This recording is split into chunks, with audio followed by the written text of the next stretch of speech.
Ay, sino ba naman nagpauso ng mga underwear na ready na sa Pilipinas? Huh!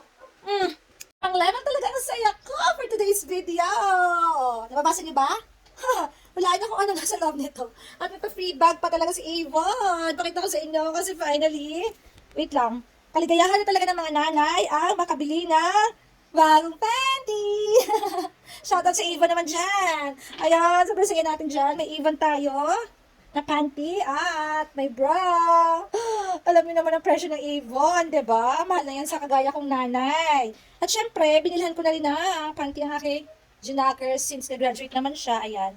Kasi ubos na po yung mga underwears na regalo sa kanya ng mga birthdays, binyag. Basta yung mga regalo sa kanya ubos na. So wala na tayong choice kundi bumili na bagong panties. At syempre, binilhan ko din ang aking tatay. Alam naman kami lang.